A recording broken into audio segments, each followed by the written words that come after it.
All right, everybody. Well, welcome and thank you for joining our 2023 Mother's Day celebration, Hidden Figures, a Mother's Pearl.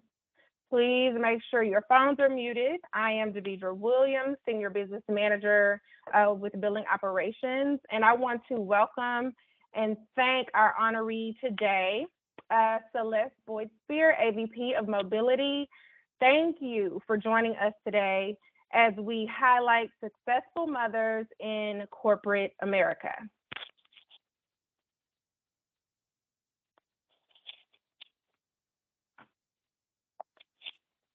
Thank y'all for having me. You're welcome.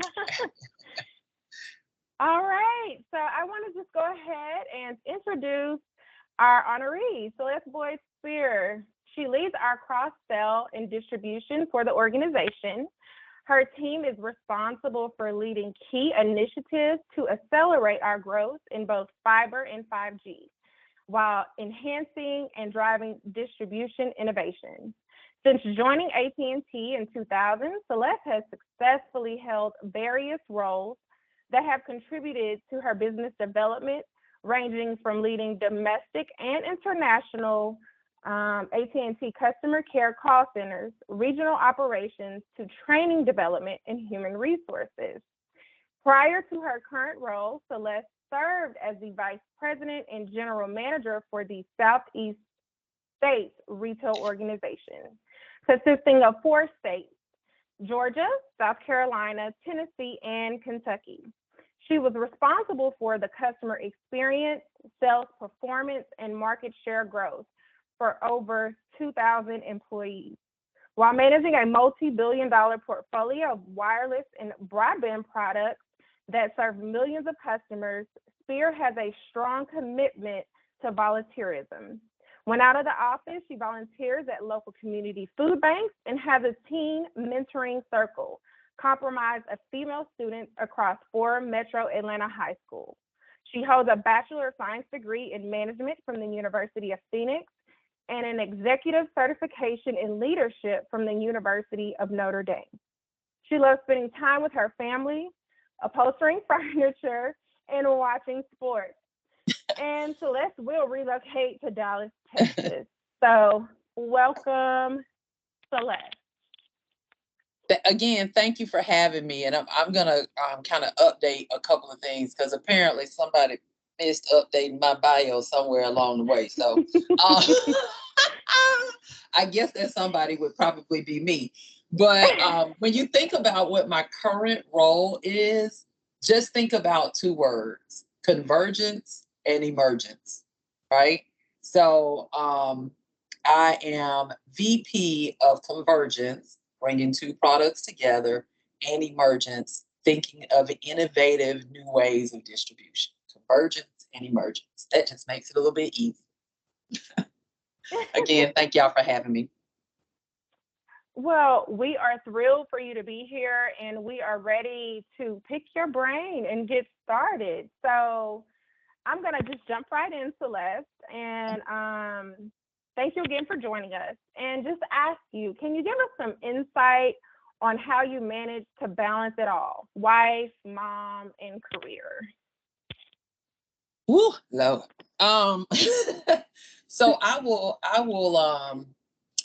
start out by saying, for me, it's not really a balance of it, and you probably all have heard this, that you make work-life decisions. And I think there are certain times where there are parts of your life that take front seat, while the others might sit in that middle row. Nothing ever goes to the back seat. So imagine having a 3-row Yukon or something, right? So you have the front seat, the middle row of seats, and the back seat. I never put anything in a back seat. They're always either in the front or they're in the middle. And the reason why I do that is because I can put my arm back and still touch you if you're in the middle. But if I put you all the way in the back, I can't touch you fast enough to make any changes. So I have learned the hard way, right? I made some decisions along the way that probably were detrimental to my career. but they were imperatives for my life and my family. So one of the things that one of the decisions I made was for the first probably about 12 years of my career, I wasn't mobile. And I wasn't mobile for a couple of reasons. I have one son. He is so amazing and so perfect that you can't tell me he's not. And I am huge on family. And because of that, the combination of the two and my now deceased husband with his crazy self, they would not let me move, not with my baby. Right. And so that was my priority. And that's what I did. Now, that caused me to turn down a couple of opportunities where I could have been a director probably much faster. And then I had a friend that had a conversation with me when that third time came around, 3 times, right? That said, have a conversation with your son. And at that time, my son was in the 11th grade. So he would have been going to his 12th grade year. And I would have been moving him from hot Atlanta to Richmond, Virginia. Boy, you talking about a problem. So I was scared to have the conversation. I was really scared. But I had the conversation, and my son was surprisingly like, go get the money, is what he said, right? Go get the money. And he asked if I would let him stay. Oh, my God. That was the toughest decision I think I've ever made. And I let him stay. He is a creature of habit. So I let him stay in the home and I moved my uncle in. That was probably the wrong move because my son ended up raising my uncle. That's a whole nother story. But he was allowed to stay home. Part of that work-life balance decision meant that I had to have a conversation with my boss before I even took the job because my son played football. It's very important to him. I had never missed a game in his life, and I'd be damned if I was going to start missing games in his 12th grade year. So I had to, let her know, if you want me, then you also have to be willing to take this. But here's what I'm going to give you that nobody else is going to give you. And because of that, she said yes. So I would fly literally, back and forth. And I would leave on Thursday. Now, high school games happen on Fridays, but there was no way that flight was going to be delayed or I wasn't going to make it. So I'm leaving on Thursday night just in case something happened and I could get in the car and drive back, right? And I would come back on Sundays. And the only time that I wasn't present for work was when his game was going on. And I was transparent. I was like, you don't want me to be present because that is not the Celeste that you know, right? Let me do my mama stuff at this football game. And then I'm right back in and I'm present and I'll fly back in on Sunday. But the tip for me or the push for me was had I not had that conversation with my son, I would have never done it. And I think sometimes when we are trying to balance it all, we think that we have to balance it all. And we don't necessarily allow those people that are important in our lives to kind of intersect the other parts of our lives. So we don't bring our boss into our lives and say, hey, here's what I'm going to give you in return for this. And then we don't necessarily bring our family members into our lives because as a mother, you start feeling guilty and all of this other stuff when you put that on yourself. They're not necessarily putting that on you. So that's kind of how my mind works with it. And it also includes an example of it. And I mean, he turned out okay. He's still perfect. Well, I am sure he is very proud of you and all of your accomplishments. And that's going to lead me to my next question. We had a prior conversation and you mentioned to us you led a fierce female leadership program. Yeah. And in that, you had a guilty mom conversation with your son. Can you walk our attendees through that experience and what you learned from it? Yeah, absolutely. So here's what the deal was. I had just moved into a new role and I had started doing all of these store visits. And the first question I would get from female leaders is, how do you balance, being a mom and working and missing things and all of this stuff? And I thought to myself, I can keep having these same conversations, or I can just bring my son in and we can have a talk right in front of them. And one thing about the two of us, I'm unfiltered. He's like unfiltered on 1,000, right? He's not holding anything back. And he is, there's no gray with him. Like, he doesn't live in the gray. It's either this or it's that. And so I developed a group called the Fierce Females. It was a cross-functional women's leadership development group for everybody that sat in the 3 states that I had at that time. So whether you were on the network team or you were on the business team, it didn't matter what team you were on. You could be a part of this group. And it was a series over time. So when we got to the closing, we had this big closing summit. And when we got to the closing, I asked my son if he mind joining, have guilty mom conversation. And what I did was I set up a list of questions of everything I was guilty about. I mean, like, oh Lord, I was late for the game. Or that time that I forgot to pick you up on time. I was 45 minutes late picking you up. All of those things that we play in our head that we think, these children are carrying around with them. And it was emotional. It was liberating for a lot of women that were on the call. And let me step back and say, my son and I don't practice, right? So he didn't know what the questions were going to be.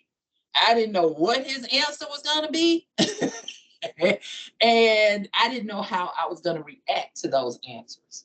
So when I started, reminding him of things that had happened, I'm talking about 90% of the time, he was like, what are you talking about? And one time in particular, this one thing I was super guilty about. My mother, as I was growing up, was engaged in everything that all 3 of her children did. I don't know how she had time, and she worked a full-time job. She and my dad, I just don't know how they did it. And I remember I was supposed to go on a field trip. I've always been the field trip mom. I'm the field trip mom that shows up and children get in order, because my son would say, don't mess with her because she don't play. So I show up for the field trip. An hour late, they had left. Oh my goodness. So I missed the field trip. I'm going through all this. I'm asking the principal, can you call them? Can you see where they are? I knew where the field trip was going. I get there. They're not there. They at the second. It was just a whole mess. And by the time I catch up with them, I'm like, I'm so sorry. I'm so sorry. And I'm thinking that he was mad because he was really dry. Now, he's normally dry, but he was extra dry that day. So I'm thinking that he's pissed because I didn't show up for the field trip. So what I did was I took that guilt with me all the way through until we had this conversation. And when we had the conversation, and I was like that time you were mad because he was like, I don't even know what you're talking about. And I said to him, you remember the field trip and I got there and it was too late and it was all of that stuff. He said, I was mad because I left my money at home. Just communicate. I thought he was mad because I was a terrible mom and showed up late, right? And so I asked him as we went through it, my final question for him was, what is one thing that basically that happened that you wish didn't happen, or something in that nature? And he said, because I was really guilty about leaving him too. Even though he said I could, I still felt really guilty about it. He said that he had the time of his life. He was like, that was the best year of my life. I bet it was, because you was raising my uncle and you didn't have your mama on you. She just watching you through a digital life camera all around the house, coming in late, leaving late, all of this stuff. So I bet so. But he said the only time that he really missed me was when he played basketball, which I had to get back and forth for basketball. And he broke his finger and he had to go to urgent care. My sister and my mom were there and they FaceTimed me. He said, Mommy, that was really the only time where I felt like, oh man, I want my mom. Right. So obviously, I mean, I came there the next day because he broke his finger and that guilty mom stuff hit me again. But what everybody got out of the conversation is all that baggage that you carry around thinking that something has happened and all of that stuff. They remember the presence and they remember it holistically. They don't remember that little field trip that I'm talking about or something else where he was like, I don't even know what you're talking about. Right? They don't remember that stuff. It's about you being present, right? And really being present when you're there. So it was an awesome conversation. All of the female leadership programs that are based out of markets, like in retail markets, they have now kind of incorporated that guilty mom conversation to kind of bring it to life. But I'll tell you, to this day, people still talk to me about that conversation with my mom, with my son. Yeah. I think that as a mom, that is awesome to want to get your kids' perspective. And I think that's something I will adapt. I have 4, so I'm going to have to do this individually probably. But I think it's awesome because sometimes you, like you said, you have that mom get like, I failed here, I failed there. And in their minds, we're doing such an awesome job. Yeah. They think we are the best thing ever. And with that, I want to ask you, after you've had these revelations and your son gave you his honest opinion, how did you at that point define success? And then what motivates you towards success? I think, part of the way that I define success is how I give others a voice. That was a demonstration of me giving my son a voice and asking you to give your child a voice. But I'm successful if I walk in a room and I see a female leader in that room and, you have a seat at the table. I want you to have a voice at the table when I can help get them into a conversation. And I think I shared with you guys. Normally, what I do, I walk into a room. If we're on a call, I'm like everybody else. I'm scoping out. Okay. We got 5 females and 45 men on the call. Okay, cool. Let's see how many of the females are going to use their voice today. And I'll give probably about 15 minutes into the call to see if that voice has been used. And if that voice hasn't been used by a female leader, then I'll jump in and I'll start to dialogue, have conversation. I'll use deliberate words like from my perspective, from an angle of a female, or things like that, that then open the door for others to start having conversations. I feel like if I don't do that, then who else will, right? I have a sisterhood that my 2 sisters, Michelle Jordan and Cara Fields, and we have known each other for a very long time. And it didn't take us getting in a room, getting in a corner saying, hey, let's huddle. This is what we're going to do. Great. Let's go and do it. We walk in. This was when we, like kind of first met each other. And that was this, like, you see me, I see you, I got you, let's go, right? And I feel success when more and more people are empowered to use their voice. I don't care if you get a seat at the table or not, right? I want you to use your voice because the seat at the table can be filled by anybody, but it is truly a matter of using your voice. And so for me, that's how I define success. Because if I don't have something that I can pass on, or if I can't pull somebody along, how can I consider myself successful? The other stuff kind of takes care of itself. But if I can't pull people along, then I can't consider myself successful. So that's kind of how I define it. How much can I give to others, give a voice to others?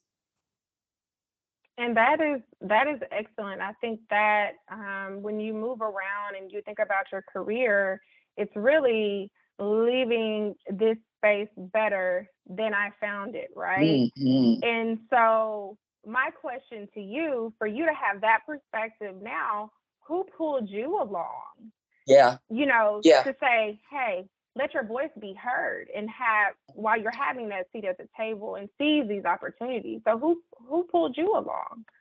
Okay, I got to give you a little bit of background, and then I'll bring you over to AT&T, right? So you'll kind of understand who I am.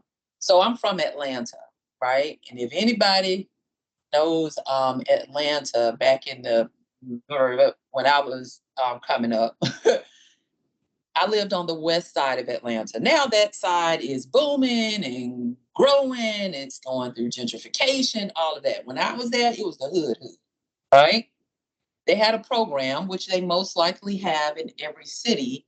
And it was a program that allowed you through an exception process to go through or go to some go to schools in different areas. Now, my mother, all of her children are 2 years apart, and I'm the middle child, right? And so my mom put my brother on the list, who is the oldest, when he was in the kindergarten, for him to be able to go through this program. By the time I got to the fifth grade, my name was pulled. And when your name is pulled, your siblings automatically get to move as well. So in the fifth grade, I went to a school. I went from a school that was 99.9% African American in the hood to a school that was probably 5% diverse. And so, imagine that as a fifth grader. I lived in a non-diverse community and I am dropped into this space. And so I had to learn to maneuver in that space for me and for my baby sister, because she's spicy and she wants to fight all the time. So I need to make sure I know how to figure out the landscape so this little girl won't get hurt at school. And what I had to learn how to do was be very comfortable using my voice in uncomfortable spaces. I had to learn to be really good at that in the fifth grade, because once I left elementary and I went to middle school, my middle school looked the exact same way. My schools were in Buckhead. I was going to school in Buckhead in the 80s and the 90s, right? So in the fifth grade, so I moved to middle school, it's the same. By the time I get to high school, it's the same as well, right? And so, and I was back then, I was much smarter than I am today, which meant that I was going to be thrust in positions where I would normally be the only person that looked like me that might have been going to the debate meetings or whatever was happening. And so people were constantly looking at me and thinking and trying to figure out what I was going to say or what I was going to talk about. And I would always hear this same verbiage: man, you did a really good job. As if, why wouldn't I do a good job? But okay, you can have that. So understand that. Then I get into corporate America, right? And the first thing for me was I was never uncomfortable in a room. So how did I get allies I'm never uncomfortable. I never go in a room and feel like, oh Lord, well, I've been using my voice. So it only amplified as I got in corporate America. And what I bring that's different is I still got that hood in me. I remember what it feels like to have to figure out stuff because you ain't got all of what you need. Right? Yes. So I brought that part into it, and people started looking at me like, wow, she can really figure stuff out because of where I came from. I never let that piece go. What ended up happening was because my personality is closely aligned with the personality of a white male. Believe it or not, I'm not afraid to speak up in a room. I bring my opinions with perspective and all of that to the table. I follow up with these side conversations that have to happen to socialize different things, because that's what I've been doing my whole life, is socializing my perspective on stuff. It just kind of built a reputation where people were willing to bring me along. and I happened to have good results too. So they were willing to bring me along. And so I think for me, it was because I just removed all the noise out of my head from when I was in the 5th grade. I could have taken a different path and just kind of really gone into myself. But I think because I had my baby sister, I had to take a path of, I got to find a way for the both of us. Because if I don't find it, she definitely not going to find it. Right. So I've got to find a way. And that kind of goes back to that conversation we just had a moment ago. But the part that is most important for me is when somebody brings somebody with, when they bring me with them, I introduce them to somebody else that looks like me that they can put on their team as well. And I'm aligning people to personalities, understanding of what they consider good and all of that stuff to help other people come along that look like me that may not have the same, sponsorship from a particular level or group or whatever the case may be. That is awesome. Talk about overcoming, and even at such a young age, to have the thought and the leadership ability to take that lead and say, hey, I am going to take this lead because I know my sister, she's not going to take the lead, so let me do it and bring her along. And so with that said, you sound like you've had such leadership and determination since you were a child. Let me ask you, do you feel like throughout your career at each given stage, do you feel like you've had to sacrifice at any time, professionally or even personally, as you move from career to career? Yeah, I think naturally that has happened. Whether you want to admit it to yourself or not, it has. And some of it is just based on how long you've been engaged, how long you've been doing something, where you are in your lifespan, right? So what I might consider to have been a sacrifice when I was in my 20s, today I'm like, that's not a sacrifice, right? So it just kind of depends. Have I sacrificed my core beliefs? Hell no, never. I'm never going to sacrifice that. That just ain't in my DNA, not for a promotion, not for a dollar, not for anything. But I have sacrificed. Let me tell you an example. I mean, I would consider it a sacrifice because I'm one that speaks up, right? And I give feedback. So I had built a team probably about 2 years ago, right? Because there was a problem we needed to solve. It's always about going after a number. And I asked for permission. I built the team, and we were very, very successful. They wanted to replicate that team throughout the nation. And I really worked hard to make sure that they understood the model, right? Because a lot of times people get clouded by results, but they don't know the work that goes into the results. So as the working team kind of started, it started to get more and more and more watered down, right? And so in the beginning, I was like, listen, we can't do this. Listen, we can't, I'm fighting every battle from a compensation perspective to a scorecard to how we should align the teams and all of this stuff. Now, mind you, I had already built a model that was successful. So how the hell you take my model and turn it into something else? I don't know. You asked me to come in here. So, what I think I did was I sacrificed elevating my voice for them to see that what I told you wasn't going to work, didn't work, right? Because I could have just said, hey, let me talk to you, and spoken to the person that gave the approval to launch it nationally and said, hey, they over here, they're going to screw it up. I'm telling you, you're going to spend all this money and they're going to screw it up. You need to go ahead and tell them to follow the plan that I gave them. But some, hard head make a soft behind, right? So I had like these competing little people sitting on my shoulders. And so I just sacrificed my voice to say, okay, go on over here and do what you want to do. And guess what ended up happening? They circled right back and they were like, okay, well, here's what's going to happen. And I'm just sitting there like, Okay, so now you need me to get you out of it? Nah, I can't get you out of that. I sacrificed my voice. I basically gave it over to you for you to create a model that was going to be a fail, for them to look at my model and think that it was the same as the one you created and that I failed. And so for me, I if I would have if I look back, I was probably being petty. I probably being a little petty.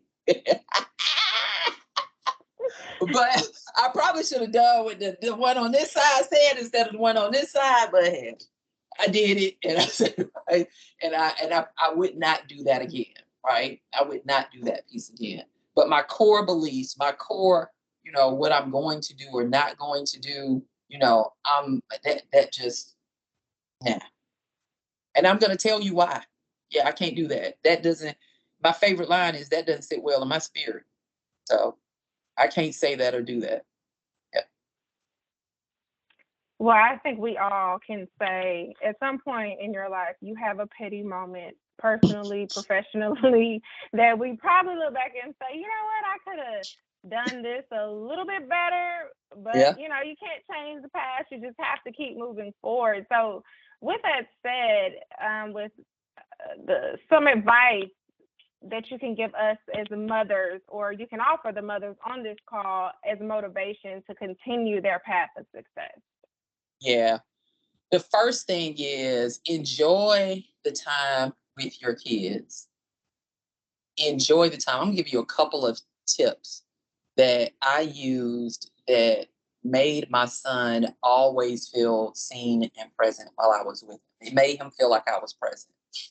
Tip number one, I do not go in my house on my phone talking about work. To this day, and my son doesn't live with me. He's a grown man. He doesn't live with me. Now, that means that there were sometimes I was sitting in the garage for an hour before I went in the house. But once I hit that threshold, my team knew. And I had retail. I had Nashville when the bombing happened, right? So I'm telling you, my job at that time, I had retail. But they knew if it wasn't a business imperative, it can wait. Period. It can wait. When I hit that threshold, I'm present with him. I'm in the moment with him. Or whether it was my husband or if it's my mother or whatever the case may be present, right? The second thing, and I kind of said it in the beginning, is give your kids credit for understanding and helping you make these decisions, right? And then once you give them credit for it, make commitments to them and with them about the decisions. Here's an example. Told you my son played football, so I had to fly back and forth. Well, if it's his senior year, he's like, I want to play basketball too. If you know what basketball schedules look like, boy, I can't, no. So what we did was we sat down. I said, what are the games I absolutely cannot miss? What are the ones? He told me which ones he couldn't miss. It ended up being half the schedule, but he told me the ones I absolutely could not miss. And those were the ones I made sure I made it to, because I brought him into the process so that I wasn't creating guilt, which helped to drive success. The third one I'll tell you, and I used to say this all the time in call centers, I'm telling you, maturity helps you understand that your words matter. I'm just saying that on a tangent. But make sure that the scorecard that your boss would present to your child is the same scorecard you're asking them to give you. Does your report card match up to your ask of your child's report card? And I don't care what age your child is, right? Whether they are a toddler, whether they're an adult that's in working in business, all of that. Make sure that whatever standard you're establishing for them, you are holding yourself to that same standard. Otherwise, you're a hypocrite. So those are the three pieces of guidance that I would give to mothers to help you be successful in both places. That is some really great and solid advice, especially about being present when you come into the home. I think in the age of technology, a lot of times, you'll see families not even be present. You can go out to eat, everybody's on their phone, they're not even having conversations anymore. And so you have a disconnect. And so it's easier to not see things going on within your home when you're disconnected. So I think that's great, solid advice that a lot of people can use these days, honestly. You've done so much and you've been so much for your son, and obviously you've been so much to this company. With all of the hats that you do wear, what do you do for self-care? Oh, let me tell you something. This is easy. I take a vacation every month. Every month, I take a vacation. I don't care if it's 3 days, it could be 10 days. I take a vacation every single month. I had to learn that through trauma.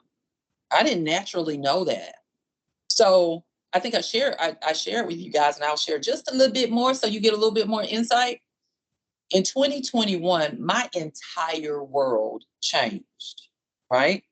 And my my husband passed away unexpectedly, right? Don't feel no pity for me. He was my ex-husband, but he was still my husband because for some reason he thought we never got divorced. That's another conversation. But he passed away in May of 2021. 4 weeks later, my oldest son, who's our firstborn nephew, my brother's oldest child, passed away unexpectedly. Fentanyl, to be exact. I make sure I amplify that. So he passed away unexpectedly. And I mean, I was like thrust into a whirlwind, right? And that was my son. Two of the most important men in his life died within a month of each other. Oh, but it didn't stop there. Then his best friend committed suicide. So he lost 3 out of 4 of the most important men in his life. Oh, as a mother, you start spinning because your mind goes in all types of places, like what's going to happen with this. All of this stuff starts to happen. And it was like one day I woke up, and he is fine. I mean, to God be the glory, he is fine. I woke up one day and I was like, I ain't living. I'm just existing. I'm doing all of this stuff for others, but I'm not doing anything to take care of me and my mental health. I've always been a traveler, but I would take, maybe 3 trips a year. And I said, listen, what's stopping me from going somewhere every month? Nothing but me. The only thing that was stopping me was me. Sometimes we put this pressure on ourselves about, I don't want to look like I'm taking too much vacation. Well, you shouldn't have given it to me and I wouldn't take it all. But you gave it to me, so I'm going to take it. And I'm going to use it how I want to use it. So from a self-care perspective, what I learned was it really would reinvigorate me. It really allowed me to kind of tone down my mind a little bit. It gave me what I needed to refuel through all of this craziness that I have to deal with in life, and I have to deal with at work, and I have to deal with on behalf of others because I'm an advocate for my mother, right? So it just kind of helped me with it. So when I tell you, I take me a vacation every month. My sister and I just got back from Italy, and we are going to St. Lucia with this month. It's like I gotta do. I don't care if it's 3 days or 10 days. That's what helps me decompress, and it is everything that I need for my mental well-being. Another thing that I do, and I actively promote this, is telling my team to take vacation. I actively promote it. I'm like, you should not go 3 months without taking time away from work. There is no prize for you getting to the end of the year with all this vacation time. I'm not going to give you a badge of honor or any of that. The prize is me having you here, healthy and well balanced. So take your time. That's what I say. That is awesome. I love vacationing. I love vacationing, and I'm gonna take that to heart. Mhm. Because I do feel like what you're saying is basically I can't pour from an empty cup. So I have to refill me. And in Mhm. order for me to be refilled, I'm going to, Yep. vacation. So I just want to really thank you for sharing your journey and your Yes. success with us. It has been an inspiration to me personally, and I'm sure others on this call. Um, to continue our respective paths to success. Currently, we're going to open it up for questions now. So if you have any questions that you want to ask Celeste, please unmute yourself and ask the question, or you can drop that question into the chat. And if there are any questions in the chat, Kiara will read the question from the chat. So Kiara, do we have anyone in the chat, or are there any questions for Celeste at this time? Yeah, we have Rachel. She said the best advice. This resonates with me. Thanks, Celeste. Then we also have a thank you so much for reminding us to take care of ourselves. Oh, Rachel raised her hand. Go ahead, Miss Rachel.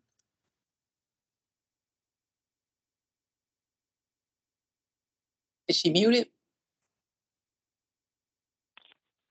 If you're muted, I think try *6.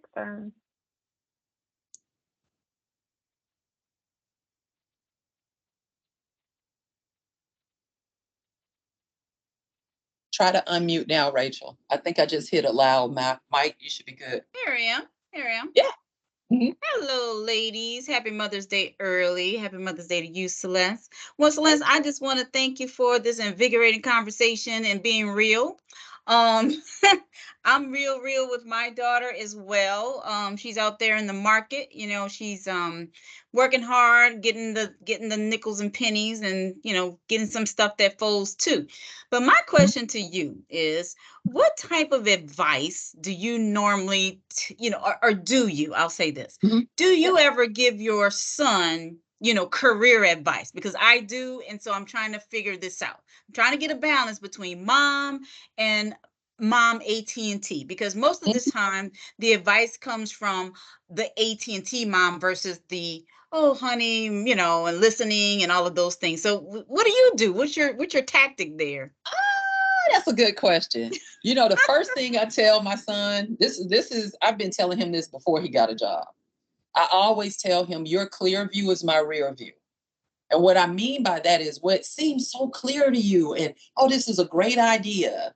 If I tell him your clear view is my rear view, I tell him that after he has told me whatever it is that he wants me to help him with, he then knows, oh, she's already gone through this, right? So that means, okay, listen to me because I've already been there.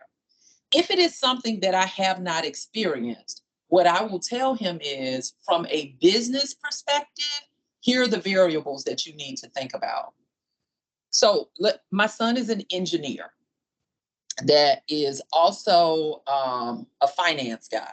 So imagine, you remember I said there's no gray with him, it's only black and white because he's an engineer and a finance guy. So he entered the workforce, like entered maybe about a year ago, working for a major firm. And part of what our kids have in them naturally is this ability or understanding, or they want to question. They're inquisitive because their generation is inquisitive. They also, because they've grown up around these moms that have empowered them, they also want to automatically do great work, right? And so I would call him when he first started and say, hey, how'd your day go today? Blah, blah, blah, blah, blah. We talk and chat. Oh, it's cool, whatever. One day, he sends me a text out of the blue, and I was waiting for him to experience this. He says, I think I met the first mean person at work. And I was like, uh-oh. In comes mama. In comes mama. So I called him and I just asked him a series of questions. The reason why is because I treat him in that capacity like I treat anybody else that I work with. I gather knowledge and understanding and I try to close and fill gaps of my understanding before I give advice. What made you say she was mean? Okay. So what did you take to her? So what did she say about this? So what did you do about that? I got an understanding of it so that when I was giving the advice of what I would do to him, I had reference points based on questions I had asked. And I could also give him some outcome, expectations based on things I had experienced. And that allowed him to come to me more and more and more and more. Almost every day he would come and say, hey, what do you think about this? And I would say, well, here's what the dynamic is that you're dealing with. And here's how all of that is going to play out. So I'll give you a quick example. He was doing some financial analysis for some engineering type of work. And he's like, I don't know why they don't build out a model that allows them to automate this instead of people putting it in, then gathering it on an Excel spreadsheet and all of this stuff. There are just so many other ways that you could do this that would automate it for better. And I'm like, oh, really? And so we start talking about it. So I asked him, I said, how many people on your team, how many of them are engineers? He said, well, I'm the only one. So he was frustrated with his boss because he's trying to tell her, like, we can do this different. But she's like, she's giving him the Heisman. And so he's like, I just don't understand it. Why wouldn't she want to do it? I said, well, first off, you go to school to be an engineer. They train you to think differently. You are the unicorn. You're the one that's different. They see everything that they're doing is okay. I said, that's one dynamic. Not that I want them to kill your spirit and you should never do that. The second dynamic is that is job security for her and for some others. See, son, if she automates it, that means I need fewer people. If I need fewer people, they may not need me. So while you're coming in bright-eyed and bushy-tailed, she's like, oh, this boy trying to get these people to fire me. I need to hush him up. He's like, oh. But it started with understanding his difference, getting him to understand his difference with the people that he works with, and then having a business perspective on how all of this stuff works. So that's normally how I do it with him. And I wait for him to ask for the advice too. Yeah, Hopefully thanks, that helps. Celeste. I got the snap clap going. Yes. Definitely the snap clap. Thank you. Okay. Cool. But I have had the mean person text as well. The first mean person at work, and it was her boss. So yes, I have had that experience, and yes, you have to just listen to them vent and give their perspective, and then you also have to make sure you're advising them that, hey, it's not always your way. There may be some growth in you that you can help that other person to grow, because sometimes it takes you to teach somebody else, what to do and how to behave. Absolutely. Hit the nail on the head. Well, thank everybody for all the amazing questions. We are coming up in just a little bit on the top of the hour. So I want to make sure that if you did not get to ask your question, please send that question to us so we can get that to Celeste and we can send that out. And again, Celeste, thank you so much for the conversation today. I thoroughly enjoyed this conversation. I have a renewed spirit for this Mother's Day weekend, and I'm just going to hand it over to Nikki. Hello, everyone. I do want to thank you all so much for joining. Thank you again, Celeste, for joining and taking part in our Mother's Day celebration. We were honored to have you as a guest. On behalf of the network BICP, I want to wish all of you a happy Mother's Day. Your hard work and countless sacrifices do not go unnoticed. We appreciate you in all that you do. Thank you to Devidra and Kiara for being moderators of the event today. And then we just want to ask that you take a moment to take our survey. So happy Mother's Day to everyone. I will drop the link in the chat for the survey. If you have a QR code, you can definitely use that. Kiara, if you could drop the link for me in the chat, it would be great.